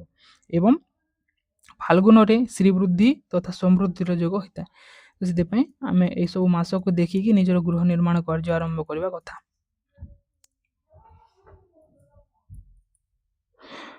ଗ୍ରାମବାସ ବିଚାର, ତାହେଲେ ଗ୍ରାମବାସ ବିଚାର ବର୍ତ୍ତମାନ ଗ୍ରାମବାସ ବିଚାର କ୍ରମରେ ଶିବାବଳୀର ମହତ୍ଵ କଥା ବର୍ଣ୍ଣନା କରାଯାଇଛି।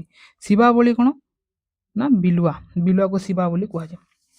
ତ ବାସ୍ତୁଶାସ୍ତ୍ର ରଚନା ହେବାର ଯେଉଁ କାଳକୁ ଅନୁମାନ କଲେ ଜଣାଯାଏ ଯେ ସେତେବେଳେ ପ୍ରାୟତଃ ଜଙ୍ଗଲ ସଫା କରାଯାଇ ଗୃହୋପଯୋଗୀ ଭୂଖଣ୍ଡ ନିର୍ମାଣ କରାଯାଉଥିଲା। ତ ବାସ୍ତୁଶାସ୍ତ୍ର ରଚନା ହେବାର ଯେଉଁ ଆମେ କାଳକୁ ଅନୁମାନ କରିବା ସେ ସମୟରେ ଜଣାଯାଏ ଯେ ପ୍ରାୟତଃ ଜଙ୍ଗଲ ସଫା କରାଯାଇ ଗୃହୋପଯୋଗୀ ଭୂଖଣ୍ଡ କ'ଣ ପ୍ରସ୍ତୁତ କରାଯାଉଥିଲା। ତ ପ୍ରାଚୀନ କାଳରେ ଲୋକମାନେ ଜଙ୍ଗଲକୁ କାଟିକି ସେଇ ଭୂମିକୁ କ'ଣ କରୁଥିଲେ? ନିଜର ଗୃହ ନିର୍ମାଣ କରିବା ପାଇଁ ପ୍ରୟୋଗ କରୁଥିଲେ। ତେଣୁ ଭୂଖଣ୍ଡର ଶୁଭାଶୁଭ ଜାଣିବାକୁ ସେ ଭୂଖଣ୍ଡର ଯେଉଁ ଖଣ୍ଡରେ ଆମେ ନିର୍ମାଣ କରିବା ପାଇଁ ଯାଉଛି ତାର ଶୁଭାଶୁଭ ଜାଣିବା ପାଇଁ ଆମେ କ'ଣ କରିବା ନା ରାତ୍ରିରେ ନିର୍ଜନ ଅବସ୍ଥାରେ, ରାତ୍ରି କାଳରେ ଯେପରି କେହି ନଥିବେ ସେ ଆଖାପାଖି ନିର୍ଜନ, ରାତି 11 ପରେ ଭୂଖଣ୍ଡର ମଧ୍ୟସ୍ଥଳରେ କ'ଣ କରିବା ନା ଭାତ ଏବଂ ମାଂସ ରଖାଯାଇ କିଛି ଦୂରରେ ରହିବା। ଭାତ ଓ ମାଂସ ରଖିଦେବା ଆଉ ଟିକେ ଦୂରକୁ ଯାଇ ଲୁଚିଯିବା। ତାର ସୁଗନ୍ଧରେ ଆକୃଷ୍ଟ ଏବଂ ଆନନ୍ଦରେ କୋଳାହଳରତ ଶୃଗାଳ ମାନଙ୍କର ଶବ୍ଦକୁ ଆକଳନ କରି ଶାସ୍ତ୍ରରେ କୁହାଯାଇଥିବା ଶକୁନ ସୂଚନା ଆଧାରରେ ଗଣନା କରିବାକୁ ହୋଇଥାଏ। ପ୍ରାଚୀନ କାଳରେ ମନୁଷ୍ୟମାନେ କ'ଣ କରୁଥିଲେ ନା ଜଙ୍ଗଲ ସଫା କରି ଜଙ୍ଗଲ କାଟିକି ନିଜର ଗୃହ ନିର୍ମାଣ କରୁଥିଲେ। ସେଥିପାଇଁ ଆମେ ଯେତେବେଳେ ଯେଉଁ ଭୂମିରେ ଆମେ ଗୃହ ନିର୍ମାଣ କରିବା ପାଇଁ ଯିବା ତ ସେ ଭୂମିରେ କ'ଣ କରିବା ନା ରାତ୍ରିରେ ନିର୍ଜନ ସ୍ଥାନରେ ଯେମିତି କେହି ନଥିବେ ସେ ସମୟରେ ଭାତ ଆଉ ମାଂସ ରଖି ଗୋଟେ ଟିକେ ଦୂରକୁ ଚାଲିଯିବା। ତ ସେ ସମୟରେ ଯେଉଁ ବିଲୁଆ ମାନେ ଯେଉଁ ଶୃଗାଳ ଥାଆନ୍ତି ସେମାନଙ୍କର କୋଳାହଳ ଶବ୍ଦ ଶୁଣିକି ଆମେ ଆକଳନ କରିବା ତାର ଫଳ କେମିତି ହୁଏ। ବୁଝିଲା?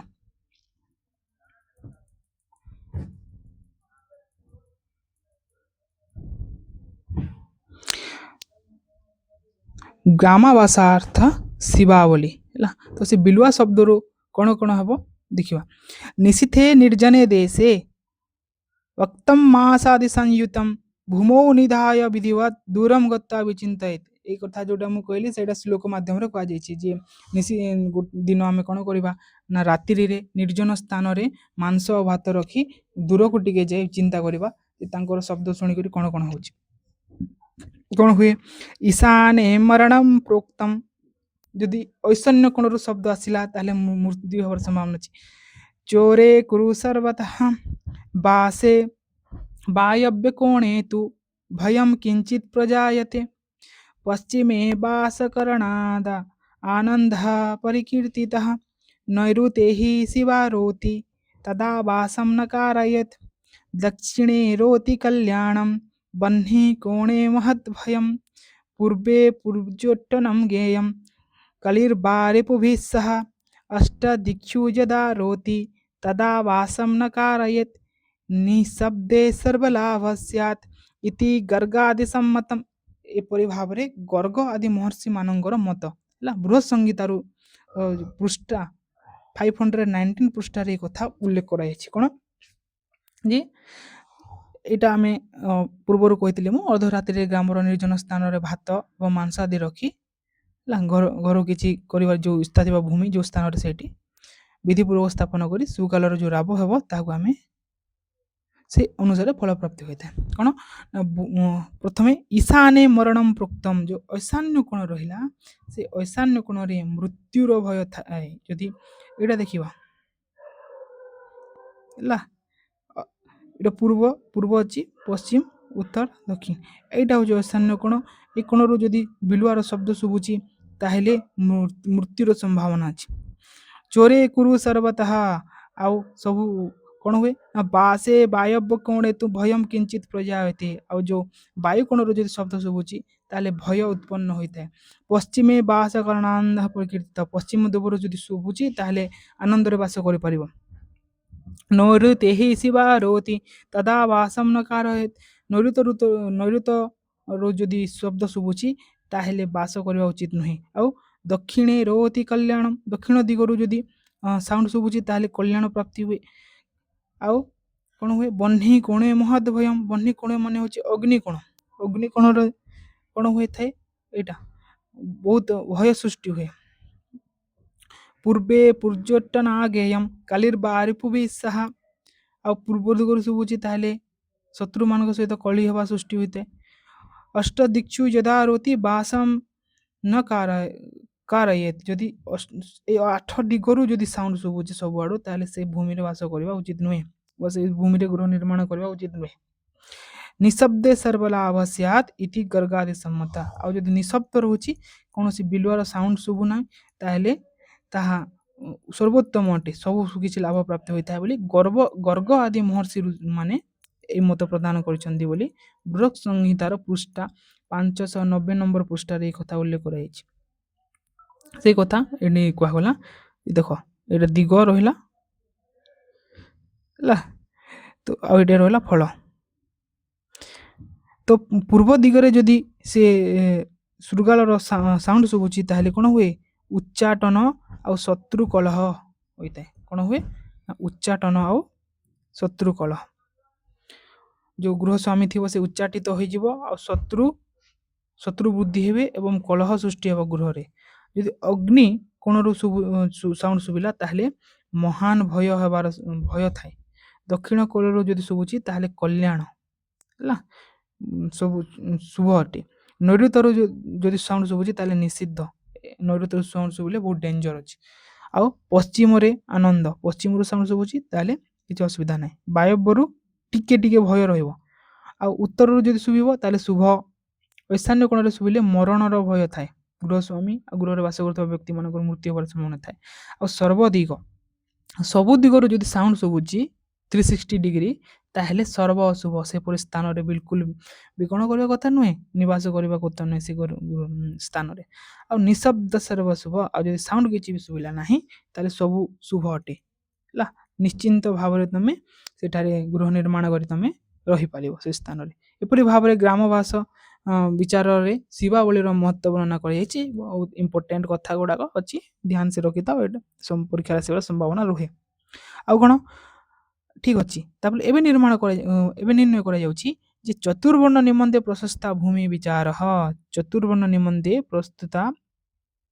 ପ୍ରଶସ୍ତା ଯେଉଁ ଭୂମି ଅଛି, କୋଉ ବର୍ଣ୍ଣର ବ୍ୟକ୍ତିମାନେ କିପରି ଭୂମିରେ ବାସ କରିବା କଥା ତାହାର ବର୍ତ୍ତମାନ ସେମାନେ ନିର୍ଣ୍ଣୟ କରୁଛନ୍ତି ଭୂମି ବିଚାର। ଚତୁର୍ବର୍ଣ୍ଣ କ'ଣ ନା ବ୍ରାହ୍ମଣ, କ୍ଷତ୍ରିୟ, ବୈଶ୍ୟ ଆଉ ଶୂଦ୍ର, ଏମାନେ ହେଉଛନ୍ତି 4 ବର୍ଣ୍ଣ ବାଲେ। ତ ବ୍ରାହ୍ମଣାଦୀନାମ ପ୍ରଶସ୍ତା ଭୂମି, ବ୍ରାହ୍ମଣ ଆଦିନାମ, ତ ବ୍ରାହ୍ମଣ, କ୍ଷତ୍ରିୟ, ବୈଶ୍ୟ ଆଦି ଯେଉଁ ରହିଲେ ଚତୁର୍ବର୍ଣ୍ଣ ସେମାନଙ୍କ ପାଇଁ ଭୂମିର ବିଚାର କରାଯାଉଛି ଯେ କୋଉ ବର୍ଣ୍ଣର ବ୍ୟକ୍ତିମାନେ କିପରି ଭୂମିରେ ବାସ କରିବା ଉଚିତ। ତ କ'ଣ କୁହାଗଲା ନା ମଧୁରା ଦର୍ଭ ସଂଯୁକ୍ତା ଘୃତ ଗନ୍ଧା ଚ ଯାମହି ଉତ୍ତର ପ୍ରବଣା ଜ୍ଞେୟା ବ୍ରାହ୍ମଣ ନାମ ଚ ଯା ଶୁଭା, ବ୍ରାହ୍ମଣ ବ୍ୟକ୍ତିମାନଙ୍କର କ'ଣ ବ୍ରାହ୍ମଣ ପାଇଁ ଏଇ ଭୂମିଟା ଉତ୍ତମ ଅଟେ। ତ ମଧୁରା ଦର୍ଭ ସଂଯୁକ୍ତା, ତାର ସେ ମଧୁର ସ୍ୱାଦ ଥିବା ଭୂମି ତଥା ଦର୍ଭଯୁକ୍ତ, ଦର୍ଭ ମାନେ ହେଉଛି ଘାସ ଯୁକ୍ତ, ଆଉ ତାର ସ୍ମେଲ୍ କେମିତି ଆସୁଥିବ ସେ ଭୂମିର ଘୃତ ଗନ୍ଧା, ଘିଅ ବୋଲି ସ୍ମେଲ୍ ଆସୁଥିବ ସେ ମାଟିକୁ ଯଦି ଆମେ ଶୁଙ୍ଘିବା ତାହେଲେ ଯେଉଁ ଭୂମିର ସ୍ମେଲ୍ଟା ମାଟି ଭଳି ଆସୁଥିବ, ଦର୍ଭଯୁକ୍ତ, ଘାସ ଯୁକ୍ତ ହୋଇଥିବ, କୁଶଯୁକ୍ତ ହୋଇଥିବ, ମଧୁର ଯୁକ୍ତ ହୋଇଥିବ ହେଲା। ଆଉ ଉତ୍ତର ପ୍ରବଣା ଭୂମି ଥିବ, ଅର୍ଥାତ୍ ଉତ୍ତର ଦିଗକୁ କ'ଣ ଥିବ ଉତ୍ତର ଦିଗକୁ ଖାଲୁଅ ଥିବ ସେପରି ଭୂମି କାହା ପାଇଁ ପ୍ରଶସ୍ତ ଅଟେ? ବ୍ରାହ୍ମଣ ଆଦି ପାଇଁ। ତ ବ୍ରାହ୍ମଣ ଏପରି ଭୂମିରେ ବାସ କରିବା ଉଚିତ। ତା ସହିତ ବ୍ରାହ୍ମଣ ଗଲା। ବର୍ତ୍ତମାନ କ୍ଷତ୍ରିୟ ପାଇଁ ଦେଖିବା। ରକ୍ତ ଗନ୍ଧାକସାୟ ଚ ଶରବୀରେଣ ସଂଯୁତା ରକ୍ତ ପ୍ରାଗ୍ବଣାଗେୟା କ୍ଷତ୍ରିୟାଣାମ ଚ ଯାମହି। ଆଉ ଯେଉଁ କ୍ଷତ୍ରିୟ ରହିଲେ ସେ କ୍ଷତ୍ରିୟମାନଙ୍କ ପାଇଁ ପ୍ରଶସ୍ତ ଭୂମି କ'ଣ? ନା ରକ୍ତ, ତାର ବର୍ଣ୍ଣ କେମିତି ଦେଖାଯାଇଥିବ? ରକ୍ତ ବର୍ଣ୍ଣ ହେଲା, ରକ୍ତ ଗନ୍ଧ, ଆଉ ସେଇ ଯେଉଁ ଭୂମି ଅଛି ସେ ଭୂମିର ରକ୍ତର ଗନ୍ଧ ଆସୁଥିବ। ଆଉ ତାର ଟେଷ୍ଟ କେମିତି ଥିବ? କଷାୟ ଲାଗୁଥିବ। ଆଉ ସରବୀ ରେଣ ସଂଯୁକ୍ତ, ସରବୀରେ ସେ ସଂଯୁକ୍ତ ରହିଥିବ। ସରବଣ ଯୁକ୍ତ ହୋଇଥିବ। ସରବଣ ଜାଣିଥିବ ସେ ଯେଉଁ ଜଳାଶୟ ନିକଟରେ ବଡ଼ ବଡ଼ ଘାସ ରୁହେ ହେଲା, ସରବଣ ଯୁକ୍ତ ହୋଇଥିବ। ଆଉ ଦକ୍ଷିଣ ପ୍ଲବଣା ଭୂମି, ଦକ୍ଷିଣ ଦିଗକୁ ଖାଲୁଆ ଥିବ ହେଲା।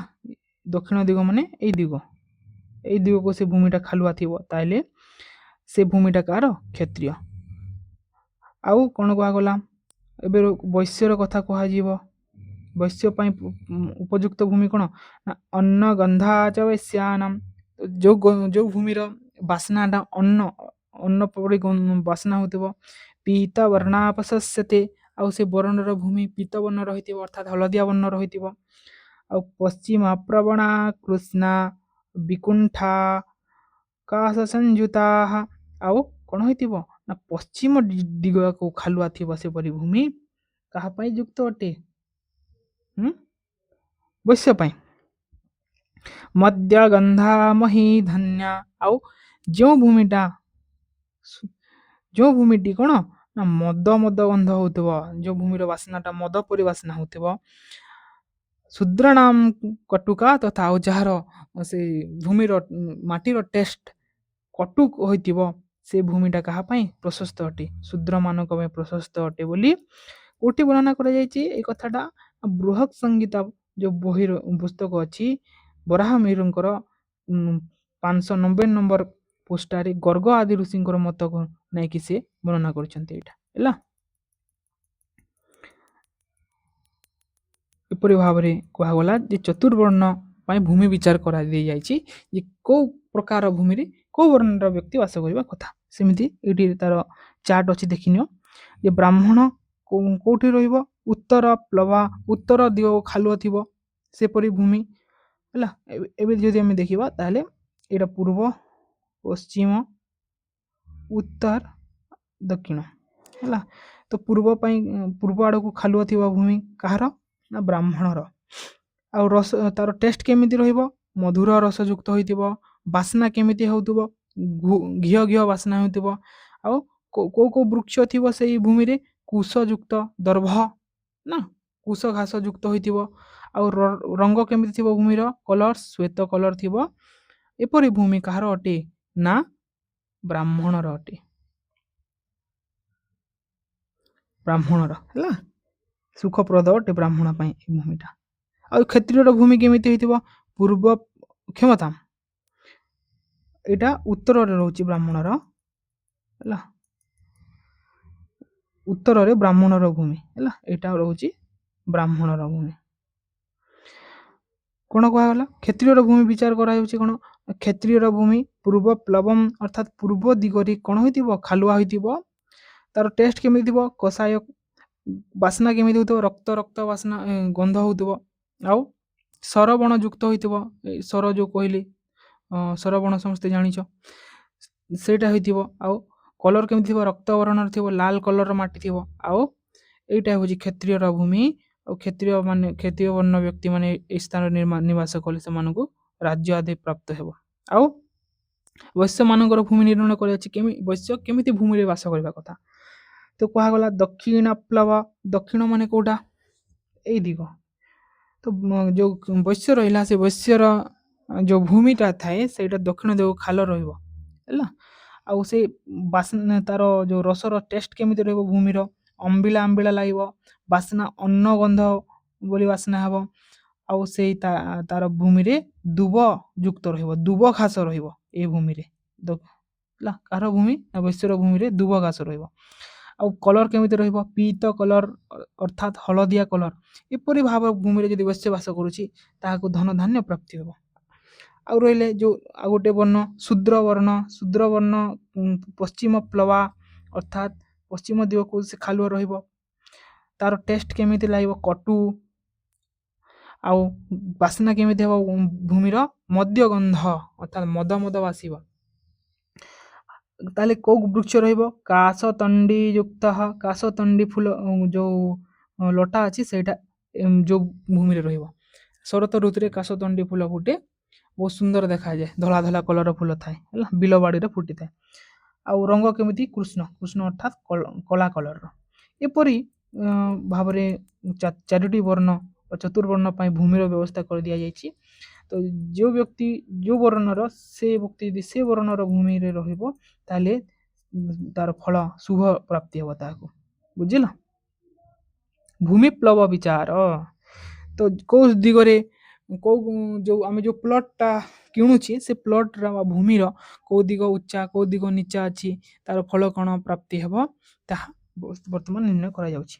ବାସଗୃହ ନିମନ୍ତେ ଯେଉଁ ସ୍ଥିରୀକୃତ ଭୂଖଣ୍ଡ କେଉଁ ଦିଗକୁ ଉଚ୍ଚ ଏବଂ କେଉଁ ଦିଗକୁ ନିଚ ତାର ଫଳାଫଳ କ'ଣ ସେ ସମ୍ପର୍କରେ ବାସ୍ତୁ ରତ୍ନାକରରେ ବିସ୍ତୃତ ଆଲୋଚନା କରାଯାଇଛି। ବାସ୍ତୁ ରତ୍ନାକର ବୋଲି ଯେଉଁ ବହିଟା ଅଛି ସେ ପୁସ୍ତକରେ ବିସ୍ତୃତ ଭାବରେ ବର୍ଣ୍ଣନା କରାଯାଇଛି ଯେ କେଉଁ ଦିଗକୁ ଉଚ୍ଚା ଆଉ କେଉଁ ଦିଗକୁ ନିଚା ରହିବ ତାର ଫଳ କ'ଣ କ'ଣ ପ୍ରାପ୍ତି ହୋଇଥାଏ। ଯଥା ଉତ୍ତର ପୂର୍ବ ଦକ୍ଷିଣ ଏବଂ ପଶ୍ଚିମ ଆଡ଼କୁ କ'ଣ ନିଚ ଥିବା ଭୂମି କର୍ମାନୁଯାୟୀ କାହାର ହୁଏ ନା ବ୍ରାହ୍ମଣ ଚ ହେବ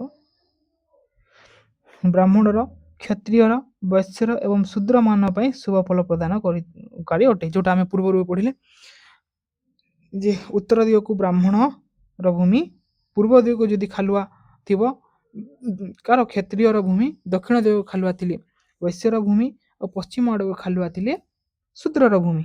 ଆମ ଆଗରୁ ପଡ଼ିଛି ବ୍ରାହ୍ମଣ ଯେକୌଣସି ଦିଗକୁ ନିଚ ଥିବା ସ୍ଥାନରେ ଗୃହ ନିର୍ମାଣ କରିପାରେ।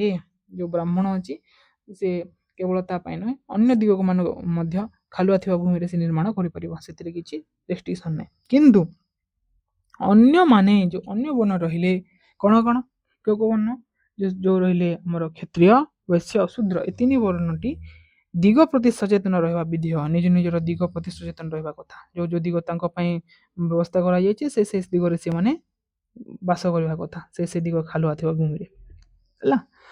ଆହୁରି କ'ଣ କୁହାଗଲା ନା ପୂର୍ବ ପ୍ଲବା ବୁଦ୍ଧିକାରୀ ଉତ୍ତରା ଧନ ଧାନ୍ୟଦା ଅର୍ଥ କ୍ଷୟକାରୀ ଅର୍ଥକ୍ଷୟକାରୀ ବିଦ୍ୟାତ୍ ପଶ୍ଚିମ ପ୍ଲବନା ତତଃ ଦକ୍ଷିଣ ପ୍ଲବନା ପୃଥ୍ୱୀ ନରାଣାଂ ମୃତ୍ୟୁବା ଭବେତ୍। କେଉଁଠି ବାସ୍ତୁ ବୃହତ୍ ସଂହିତାର ବାସ୍ତୁ ବିଦ୍ୟା ଅଧ୍ୟାୟ ଯେଉଁ ରହିଲା ସେଇଠି ସେ କହୁଛନ୍ତି ଯେ ଭୂମି ଯଦି ହେଲା ଘଟି ଯେଉଁ ଆମ କ୍ଲକ୍ ଅଛି ଏଣ୍ଟି କ୍ଲକ୍ ହେବ ତ ପୂର୍ବ ଉତ୍ତର ପଶ୍ଚିମ ଏବଂ ଦକ୍ଷିଣ ଦିଗକୁ ଗଡ଼ାଣିଆ ଥାଏ ତେବେ ତାହା ଯଥାକ୍ରମରେ ବୁଦ୍ଧିକାରିଣୀ ଯଥାକ୍ରମରେ ହୁଏ। ଯେମିତି ପୂର୍ବରେ ଯଦି କ'ଣ ହୋଇଥିବ ପୂର୍ବ ପଟରେ ଯଦି ଗଡ଼ାଣିଆ ହୋଇଥିବ ଖାଲୁଆ ହୋଇଥିବ ତାହେଲେ ତାହା କ'ଣ କରିଥାଏ ନା ବୁଦ୍ଧି ପ୍ରଦାୟିନୀ ବୁଦ୍ଧି ଦାନକାରିଣୀ, ସେ ବୁଦ୍ଧି ଦାନ କରିବ ତମ ବୁଦ୍ଧି ତମର ବୃଦ୍ଧି ହେବ। ତା ସହିତ ଉତ୍ତର ଦିଗକୁ ଯଦି ଏଣ୍ଟି କ୍ଲକ୍ ୱାଇଜ୍ ଆମେ ବିଚାର କରିବା ନା ତାହେଲେ ଉତ୍ତର ଦିଗକୁ ଯଦି ଆମେ ଭୂମିଟି କ'ଣ ହେଉଛି ନା ଗଡ଼ାଣିଆ ଥିବ ଖାଲୁଆ ଥିବ ତାହେଲେ ଧନ ପ୍ରଦାୟିନୀ, ଏଇଟା ତମକୁ ଧନ ପ୍ରଦାନ କରିବ, ଏଇଟା ତମକୁ ବୁଦ୍ଧି ପ୍ରଦାନ କରିବ। ଆଉ ଅର୍ଥ କ୍ଷୟକାରିଣୀ ଆଉ ଗୋଟେ ରହିବ ପଶ୍ଚିମ ଦିଗକୁ ଯେଉଁ ଭୂମିଟା କ'ଣ ଥିବ ଗଡ଼ାଣିଆ ଥିବ ଖାଲୁଆ ଥିବ ତାହେଲେ ସିଏ କ'ଣ କରିବ ଅର୍ଥକ୍ଷୟ କରିଦେବ, ଅର୍ଥକ୍ଷୟ। ଆଉ ଯେଉଁ ରହିଲା ତମର ଦକ୍ଷିଣ ଦିଗ ସେ ଦିଗ ବହୁତ ଡେଞ୍ଜର ଦିଗ ହେଲା, ସେ କ'ଣ କରିଥାଏ ମୃତ୍ୟୁ ପ୍ରଦାୟିନୀ ହୋଇଥାଏ। ଯଦି ଏଇ ଦିଗରେ ଯଦି ଖାଲୁଆ ରହୁଛି ଭୂମିଟି ତାହେଲେ ତାହା ମୃତ୍ୟୁର କାରଣ ହୋଇଥାଏ, ମୃତ୍ୟୁ ମଧ୍ୟ ହୋଇପାରେ। ଏପରି ଭାବରେ ବୃହତ୍ ସଂହିତାର ଯେଉଁ ବାସ୍ତୁ ବିଦ୍ୟା ଅଧ୍ୟାୟ ଅଛି ସେ ବାସ୍ତୁ ବିଦ୍ୟା ଅଧ୍ୟାୟରେ ଭୂମି ପ୍ଲବର ବିଚାର ସେ କରିଛନ୍ତି ଯେ କୋଉ ଦିଗକୁ ଗଡ଼ାଣିଆ ଥିବା ଭୂମିର ଫଳ କ'ଣ କ'ଣ ଅଛି ବୁଝିଲା। ତ ଅଷ୍ଟଦିକ୍ ପ୍ଲବ ଫଳ ତ ଆମର ଦିଗ କେତୋଟି ଅଛି 10 ଦିଗ ଅଛି ହେଲା ସେ ଭିତରୁ 8ଟା ଦିଗ କଥା କୁହାଗଲା ଯେମିତି ଏଇଟା ରହିଲା ପୂର୍ବ ପଶ୍ଚିମ ଉତ୍ତର ଆଉ ଦକ୍ଷିଣ ହେଲା ପୂର୍ବ ପଶ୍ଚିମ ଏଇଟା ଉତ୍ତର ଆଉ ଲେଖିଦେଲେ ଜାଣି ହେବ ନା ପୂର୍ବ ଦିଗ ପଶ୍ଚିମ ଉତ୍ତର ଦକ୍ଷିଣ ହେଲା ଏଇ ଦିଗ ଯୋଉଟା ରହିଲା ଐଶାନ୍ୟ କୋଣ କୁହାଯାଏ ଉତ୍ତର ପୂର୍ବ ଦିଗ ଏଇଟା ହେଉଛି ଦକ୍ଷିଣ ପୂର୍ବ ଦିଗ ଏଇଟା ହେଉଛି ତମର ଦକ୍ଷିଣ ପଶ୍ଚିମ ଏଇଟା ହେଉଛି ଉତ୍ତର ପଶ୍ଚିମ ଏଇଟା ହେଉଛି ଏମିତି ଭାବରେ ଏଇଟା 4 ଏଇଟା 4 ଏହାକୁ 8 ଅଷ୍ଟ ଦିଗ ବୋଲି କୁହାଯାଏ। ତ ଅଷ୍ଟଦିକ୍ ପ୍ଲବ ଫଳ କ'ଣ କ'ଣ ଦେଖିବା ଏଇଟା ଦିଗ କଥା ଆଉ ଯେଉଁ ଦିଗ ଗୁଡ଼ିକ ଯଦି କ'ଣ ଉଚ୍ଚା ନିଚା ରହୁଛି ତାହେଲେ କ'ଣ ଫଳ ପ୍ରାପ୍ତି ଦେଖିବା ଶ୍ରିୟଂ ଦାହଂ ତଥା ମୃତ୍ୟୁଂ ଧନହାନି ସୁତକ୍ଷୟଂ ପ୍ରବାସଂ ଧନଲାଭଂ ଚ ବିଦ୍ୟାଲାଭଂ କ୍ରମେଣ ଚ विदधात्यचिरेणैव पूर्ववत् दिक् प्लवतोमहि पूर्वावदि प्लवतोमहि मध्यप्लवामहि निष्ठा न शुभा प्लवतत्पराः କଥା କୋଉଠି ବର୍ଣ୍ଣନ କରାଗଲା ନା ବୃହତ୍ ଦୈବଜ୍ଞ ରଞ୍ଜନ ବୋଲି ଯେଉଁ ପୁସ୍ତକ ଅଛି ସେ ବୃହତ୍ ଦୈବ ରଞ୍ଜନ ପୁସ୍ତକରେ ସେ କଥା କହୁଛନ୍ତି କ'ଣ ନା ବିଭିନ୍ନ ଦିଗ ଆଡ଼କୁ ଭୂମି ଯଦି ଖାଲୁଆ ଥିଲେ ତାର ଫଳ ଏପରି ଭାବରେ ହୋଇଥାଏ କ'ଣ ନା ପୂର୍ବକୁ ଧନ ଲାଭ ପୂର୍ବ ଦିଗକୁ ଯଦି ଖାଲୁଆ ରହିବ ତାହେଲେ କ'ଣ ହେବ ଧନ ଲାଭ ହେବ ଅଗ୍ନିକୁ ଦାହ ଅଗ୍ନି ଦିଗ ଯେଉଁଟା ରହିଲା ଏଠି ଦାହ ବା ଜଳିବାର ସମ୍ଭାବନା ଥାଏ କୌଣସି ଅଗ୍ନି ଭୟ ଥାଏ ଦକ୍ଷିଣକୁ ମୃତ୍ୟୁ ଦକ୍ଷିଣ ଦିଗରେ ଯଦି ଖାଲୁଆ ରହୁଛି ତାହେଲେ ମୃତ୍ୟୁର ସମ୍ଭାବନା ଅଛି ହେଲା ମୃତ୍ୟୁଜନିତ ଶୋକ ନୈଋତକୁ ଧନହାନି ନୈଋତ କୁହାଗଲା ଏଇଠି ଧନହାନି ହୋଇଯିବ ପଶ୍ଚିମକୁ ସୁତକ୍ଷୟ ପଶ୍ଚିମ ଦିଗରେ ଯଦି ଖାଲୁଆ ରହୁଛି ତାହେଲେ ତୁମର ପୁତ୍ରର ମୃତ୍ୟୁ ହେବାର ସମ୍ଭାବନା ଅଛି କୌଣସି ସନ୍ତାନର ଆମର ମୃତ୍ୟୁ ହେବାର ସମ୍ଭାବନା ଅଛି ବାୟୁବ୍ୟକୁ ଯଦି ଘର କରିବ ତାହେଲେ ପ୍ରବାସ ଯଦି ବାୟବ୍ୟରେ ଯଦି ଖାଲୁଆ ରହିବ ତାହେଲେ ତୁମକୁ ବିଦେଶକୁ ଗମନ କରିବାକୁ ପଡ଼ିବ ଗୃହରେ ତୁମେ ରହିପାରିବନି ଭଲ ଭାବରେ ଆଉ ଯଦି ଉତ୍ତରକୁ ଯଦି ଖାଲୁଆ ଥିବ ତାହେଲେ ଧନ ଲାଭ ହୁଏ ଉତ୍ତରରେ ଯଦି ଖାଲୁଆ ରହିବ ତାହେଲେ ଧନ ଲାଭ ଏବଂ ଐଶାନ୍ୟକୁ ବିଦ୍ୟା ଲାଭ ହୋଇଥାଏ ଐଶାନ୍ୟ କୋଣରେ ଯଦି ଖାଲୁଆ ରହୁଛି ତାହେଲେ ଆମକୁ କ'ଣ ହୁଏ ବିଦ୍ୟା ପ୍ରାପ୍ତି ହୋଇଥାଏ ଅତଏବ ପୂର୍ବାଦି ନିଚ ଭୂମି କ'ଣ କରିବା ଗ୍ରହଣ କରିବା ଉଚିତ ଯୋଉଟା ଦେଖିଲ ଯୋଉଟା ଶୁଭ ତମ ପାଇଁ ପୂର୍ବ ଦିଗ ହେଲା କିମ୍ବା ଦକ୍ଷିଣ ହେଲା କି ଐଶାନ୍ୟ ହେଲା କିମ୍ବା କ୍ଷମତା ଦକ୍ଷିଣ ଦିଗ ବହୁତ ଡେଞ୍ଜର ସେଇଟାକୁ ଗ୍ରହଣ କରିବ ନାହିଁ ପୂର୍ବ ଐଶାନ୍ୟ ଉତ୍ତର ଏ ଦିଗ ଗୁଡ଼ିକ ଶୁଭ ଅଟେ ହେଲା ଅତଏବ ସେଗୁଡ଼ିକୁ ଗ୍ରହଣ କରିବା ଉଚିତ କିନ୍ତୁ ଆଉ କ'ଣ କୁହାଗଲା ଯେ ମଝି ଅଂଶ ଖାଲ ଥିବା ଭୂମି ଗ୍ରହଣୀୟ ନୁହେଁ ଏଇ ଯେଉଁ ମଝି ଅଂଶ ରହିଲା ଏ ମଝି ଅଂଶରେ ଯଦି କ'ଣ ଅଛି ଭୂମି ଖାଲୁଆ ଅଛି ତାହେଲେ ତାହା ଗ୍ରହଣୀୟ ନୁହେଁ ତାହାକୁ ଗ୍ରହଣ କରିବା କଥା ନୁହେଁ ତେଣେ ଖାଲୁଆ ଥିବା ଭୂମି ମଧ୍ୟ ଶୁଭଙ୍କର ନୁହେଁ ହେଲା ଆଉ ଯଦି ଏପଟେ ହେଉଛି ସେପଟେ ସବୁଆଡ଼େ ଯଦି ଖାଲୁଆ ଅଛି ତାହେଲେ ମଧ୍ୟ ଠିକ୍ ନୁହେଁ ଗ୍ରହଣ କରିବା କଥା ନୁହେଁ ହେଲା ତାପରେ ସେ ଏ କଥାଟା ବୃହତ୍ ଦୈବ ରଞ୍ଜନ ନାମକ ପୁସ୍ତକରେ ସେ ଉଲ୍ଲେଖ କରିଛନ୍ତି ତ ବର୍ତ୍ତମାନ ସମାଜରେ ଆମକୁ ଭୂମିଖଣ୍ଡଟି ମିଳିବା ବହୁତ ଭାଗ୍ୟରେ ଥିଲେ ହିଁ ପ୍ରାପ୍ତି ହୁଏ ସେଥିପାଇଁ ଶାସ୍ତ୍ର କୁହେ ଭୂମି କନ୍ୟା ଗୋରୁ ଏତେ ଜିନିଷ ଭାଗ୍ୟରେ ଥିଲେ ହିଁ ପ୍ରାପ୍ତ ହୋଇଥାଏ ତ ଆମକୁ ଯେଉଁ ବି ଭୂମି ପ୍ରାପ୍ତ ହେଉଛି ଆମେ ସେ ଭୂମି ଗ୍ରହଣ କରିବା ତ ଦେଖିବା ଆମେ କେଉଁ ଦିଗରେ କ'ଣ ଅସୁବିଧା ରହୁଛି ତାକୁ ସମାଧାନ କରିବା ପାଇଁ ଆମେ ପ୍ରୟାସ କରିବା ହେଲା ତ ପ୍ରଚେଷ୍ଟା କରିବା ସବୁ ଦିଗକୁ ଆମେ ଯେମିତି ସମାନ କରିଦେବା ଭୂମିକୁ ବୁଝିଲା ତ ଆମେ ଯେଉଁ ଭୂମି କଥା କୁହାଗଲା ସେ ଅଷ୍ଟଦିଗ ଭୂମି ଫଳ ତାପରେ କେଉଁ ପ୍ରକାର ଭୂମିର ଯେଉଁ ଆକୃତିକୁ ଦେଖିକି ସେ ଭୂମିର ନାମକରଣ କରାଯାଇଛି ଆଉ ସେ ଭୂମିର ଫଳ କ'ଣ ସେ କଥା ସେ ଏଇଠାରୁ ଉଲ୍ଲେଖ କରୁଛନ୍ତି ତ ପିଲେ ଆଜିର କ୍ଲାସ୍ଟି ଏଇଥିରେ ରଖିବା ଆଗାମୀ କକ୍ଷାରେ ଆମେ ଯେଉଁ ବିଭିନ୍ନ ପ୍ରକାର ଭୂମି ଅଛି ସେ ଭୂମିର ଲକ୍ଷଣ କ'ଣ ତଥା ତାର ଫଳ କ'ଣ ପ୍ରାପ୍ତି ହୋଇଥାଏ ତାହା ଆଲୋଚନା କରିବା। ଠିକ୍ ଅଛି, ସମସ୍ତଙ୍କୁ ବହୁତ ବହୁତ ଧନ୍ୟବାଦ। ସମସ୍ତେ ଖୁସିରେ ରୁହନ୍ତୁ। ଜୟ ଜଗନ୍ନାଥ।